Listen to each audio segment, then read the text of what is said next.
Opening statement, just obviously really quick. A lot of respect for Mike Houston and East Carolina, and you know, the power of consistency, and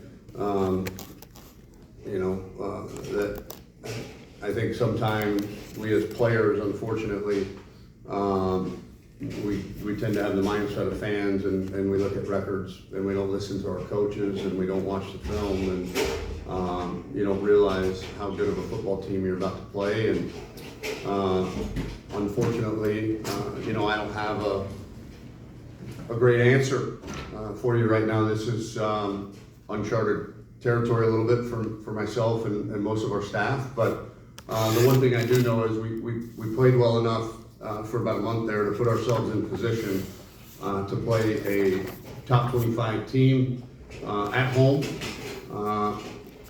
with an opportunity to stay alive in the postseason, which for an opportunity to play in the postseason, and that hadn't happened around here in 4 years, and so, or 3 years, and so we still got a lot to play for, and we got to get up and go to work tomorrow. And you know, you guys are going to ask me a lot of questions that I don't have great answers for you right now, because I thought we fixed a lot of problems, and we didn't. And you know, we're gonna, as coaches, it's our job to uncover every stone, to press every button that we can, and get up and go to work. We got a job to do tomorrow, and so does every player in that locker room. And that job is to prepare our tails off to be the top 25 team, like I said, to make sure that we stay in the running and keep ourselves alive for an opportunity to send these seniors out with a postseason opportunity, as well as, you know, continue a couple weeks of practice for the development of the future of this program. Coach, Kobe started the night as the featured back instead of Larry. What led to that decision, and then what led to Larry taking over there late in the second? Larry was hurt. You know, Larry didn't really practice all week, and Kobe did, so that's why Larry got in, felt pretty good, and so you know, anything more than he was feeling good, and so we played him more. Defense had 15 tackles for loss, which is an extraordinary number. Did they play well enough and just couldn't get anything going offensively to get? Yeah, I mean, yeah, you watched the same game I did. I mean, we first half felt a lot like last week, unfortunately. So we've got to figure out what we're doing. I got to figure out what I'm doing to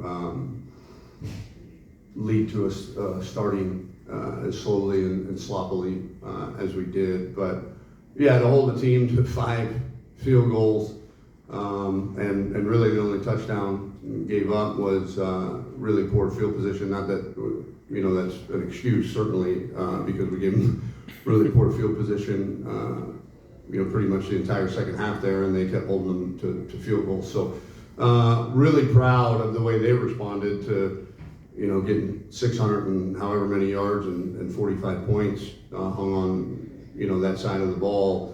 Obviously a little bit of a different animal here, but you know, they bowed up when they needed to. We've been playing pretty dang good in the red zone. The thing that was disappointing defensively, just some of the third mediums, you know, in man-to-man coverage, and we can't stay inside of a slant when we're lined up inside. So we got to fix that, obviously, but no, they played plenty well enough to win tonight for sure. Kaylin Skipper, he had a lot of opportunities for defense, getting 7 tackles.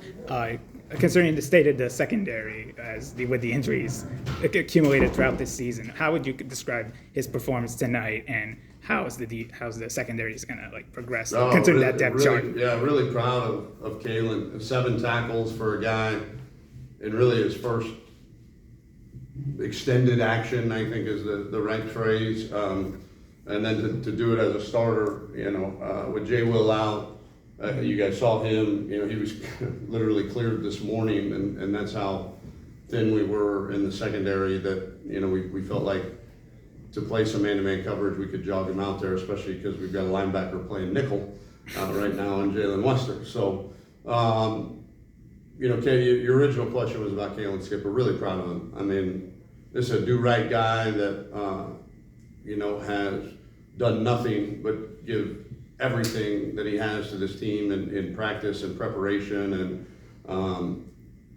he's a testament to, it doesn't matter your athletic ability. Just be in the right place at the right time, the way you're coached to do it, and usually good things happen. And what greater example than a guy like that has, in essence, beaten out plenty of scholarship guys because he's in the right place at the right time, the way he's coached to do it. And we need more Kaylin Skippers, and I'm really proud of him. And hopefully we'll have Jay Will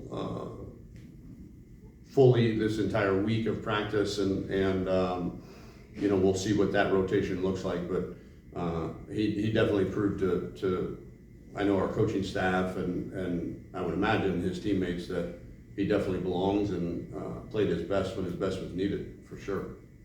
And yeah, one more.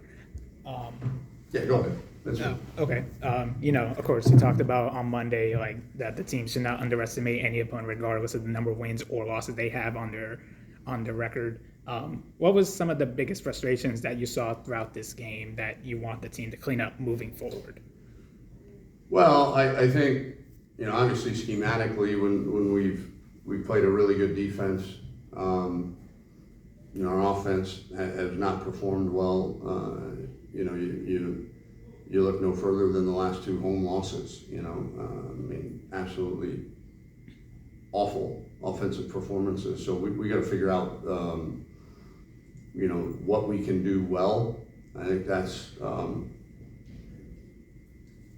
a really important part of coaching is, all these plays look good, and we've all, it's a odd defense that plays quarters and some cover three. Okay, we've been doing this 25 years. Okay, this play's good against that. This play's good. Hey, okay, well now we've got LeJohntay at age. How are we gonna try to feature him a little bit?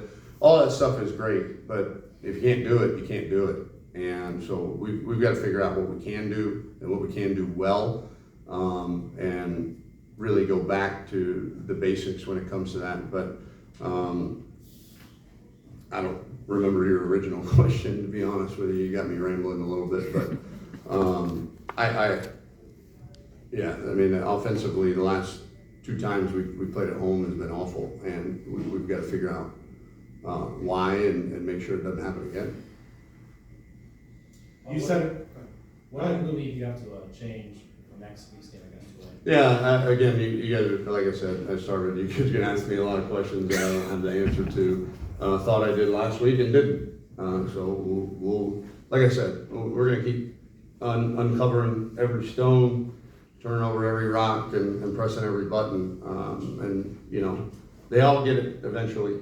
Some teams it's in a seminal moment. Some teams it's just pounding the rock, but they all get it, and eventually. And so it's our job as coaches to uncover all of those stones and do all of that. But like I said, this is a bit uncharted territory for me, so we've got to do a lot of soul searching as a staff, and then get back to work tomorrow. There's